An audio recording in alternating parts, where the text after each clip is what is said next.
YouTube. What's good with y'all? It's your boy Justice coming back at y'all with another YouTube read, another Energy Collective read. I appreciate all likes, comments, shares, and subscribes. If this finds y'all at a resonating time, remember energy is timeless. If you need a personal with me, hit up Shamika-san with a C and Shamika@gmail.com. Without further ado, let's go and get started. I got a membership program if you're interested. All the details will be in the description below. But I hope this finds y'all at a resonating time of your day. It's a really calm energy, serene energy right now. But angels of the highest white light, please bestow upon me, clear out any type of distorted, interrupting energies as I channel clear and concise messages for my divine collective before me. Thank you, and Ashe. Kind of stuttering a lot. This is my first read of the day. Got to get in the flow. So maybe this is significant for somebody to kind of brush off your feet, so to speak, whatever that represents. Kind of get the dust off the lens, kind of clear out your eyes, the dust out your eyes. Maybe you're not seeing something clearly. Maybe you're not going at something as hard as you could be. That could be a significant message with introspection. Or maybe there's a need on introspection. Or whoever I'm tapping into, you tend to be an introspective person. There's an importance on how that favors you in your life. There's something significant on how that profits you. And for some people, there's a need for introspection on where those areas that may be foggy or where you can clear up that fog, so to speak, right? Check your blind spots, exactly. So it's kind of something that's fogging up this could be emotions that are clogging up your present awareness, right? This could be pessimism clouding up your judgment on a new opportunity that you could be getting. You take what resonates. It could be so many different things, but I just used two different examples so we don't spend too much time on it. With Hierophant energy, maybe a Taurus may resonate with a Taurus. A Taurus may be significant. Some sense of authority, or some sense, like I said in the beginning, maybe there's a need for introspection or taking note of where you're not, maybe going fully at something, or maybe where you're not. There's something about you being shy about whatever this represents that puts you into some sense of authority, whether that's your occupation, whether it's something you do passionately that makes you feel a sense of authority. Some sense of shyness or some sense of a lack of confidence in terms of presenting or expressing this on a consistent basis, or whether it's outwardly. So this may have something to do with something performance-like in terms of what somebody would dissect of you on an outward appeal. This could be music. Doesn't have to be your face. This could be dancing. This could be modeling. This could be streaming. This could be you're an author. This could be you being a guidance counselor. It's a generalization of a message that you take that resonates, right? With the Six of Swords, I think there's a sense of transformation. Six of Swords usually represents transition or moving on from something, but I think this represents a transformation. What can you do in terms of the element of how you perform in this certain craft or environment, or how you show up mentally, whatever this represents for you. I think the introspective question from Spirit, there's an introspective question from Spirit that is, what can you do? What can I do? What can we do? Show up a little more empowered, to show up in that version, or get a little closer to that anticipated version or goal or ambition or vision, or something you set out for yourself, or something you're striving toward, right? If you're doing this or whatever you're performing or whatever you're doing in a passionate way or direction, it could be just a new way of studying, right? It's a generalization for a lot of different people, but there's a need for introspection on how you can, there's a sense of not half-assing something, but there's somebody that's a little shy, holding themselves back in terms of from their fullest potential because of their fear of inadequacy is what I'm getting. When success naturally follows you, I think that confirms the fear of inadequacy that somebody that I'm channeling in this message that may resonate with. You may fear your own success, right? You may have had people try to resist to you, or block you, or maybe people try to shame you or whatever, shame what you're doing, whatever this represents. But it's something about within that maybe you fear your own success a little bit. Others try to block God's plan for you, but will get their karma. So there's no need. This isn't about outside people or things like that. It's about a within thing for somebody that I'm tapping into. People are in awe of you and shocked by you. I think people have a different perception of you than you even have of yourself. I think I'm getting like this energy, like if you only knew, it would probably shape, or it would change your lens. Somebody has a complex in some way. I'm not even going to put it like that. It's a generalized thing, and I'm not going to attach any identity thing like that to somebody. But there's some sense of you not seeing clearly yourself, like with the lens thing and the fog from something coming up. You don't see yourself how others see you. That may be the title. Everything just works out for you, and people are enraged by this. There's a favor that people sense, whether it's just things work out for you, whether it's people take to you different than they take to other people. There's something about you, or something about what you do, or something about what this represents for you. Maybe you're a passionate person.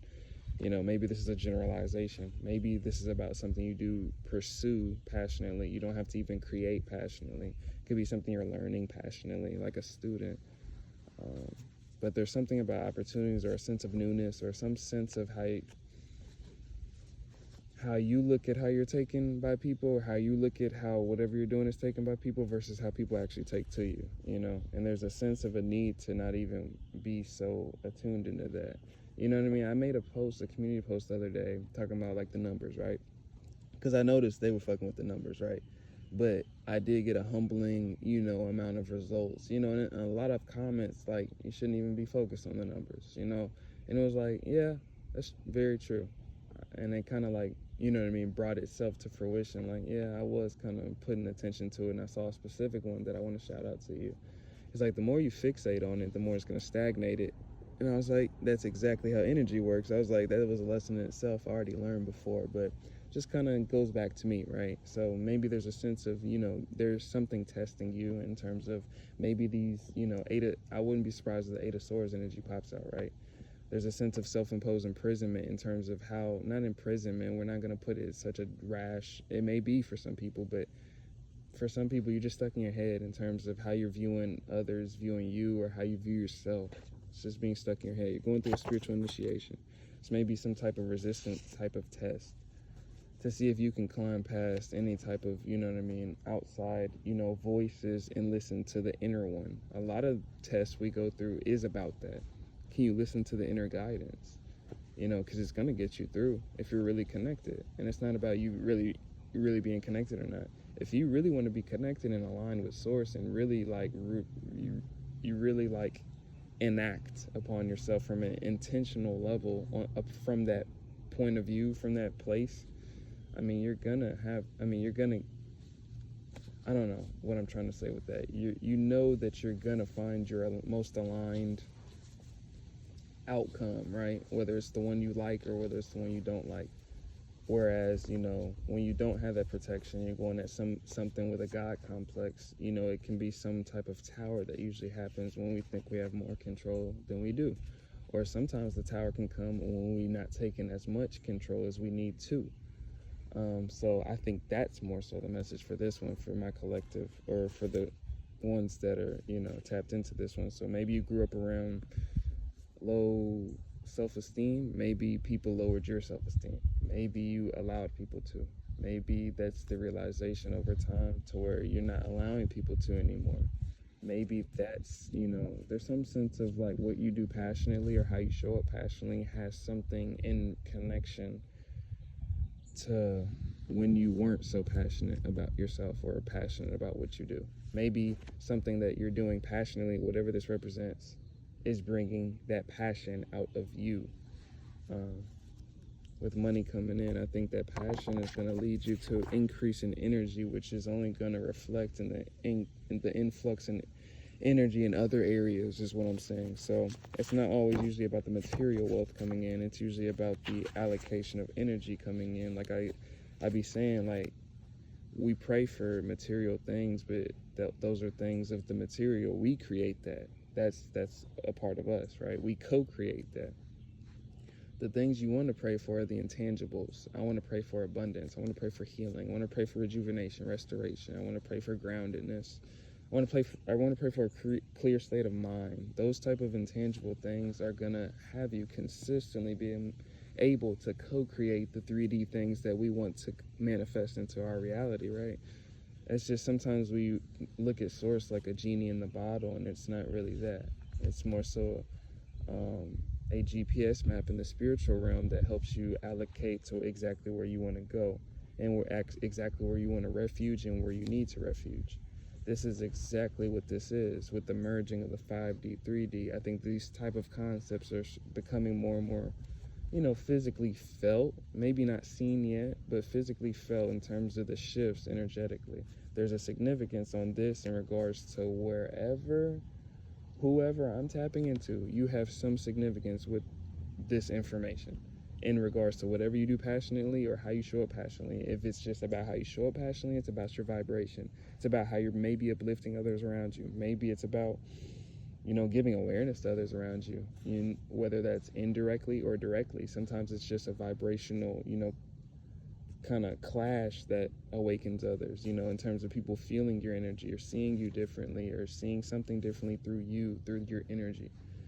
It can be as general as that. It could be something you're creating passionately. You take what resonates. But with the King of Pentacles, there's some sense of a need for stability in this, for you to bring in the stability, for you to understand the stability. A lot of things, I've tried ideas for years. I've been an entrepreneur since I was like a young teenager, right?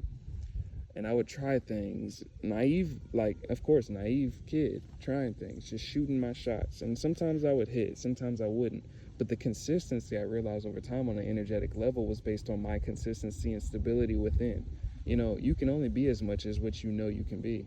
And I'm just telling somebody this. So there's a need for your perspective on self and perspective of the situation at hand, or what you're doing at hand, in regards to either how you're paying attention to how people view you, whether it's better than you think or worse than you think. It's how much attention you're paying it, how much attention you're paying that in terms of how much internalization, how much belief that you make that co-assimilate into your belief of self, is what I'm saying. So in other words, besides the fanciness, how much are you going to let others define what you're doing or how you're showing up or who you are? So it's just the following message. You're revered by many, so I think you're more respected or more admired than you think. I think this is just for somebody fighting with insecurity. Is just an open thing. There's a need for vulnerability and expression at this time for somebody specific.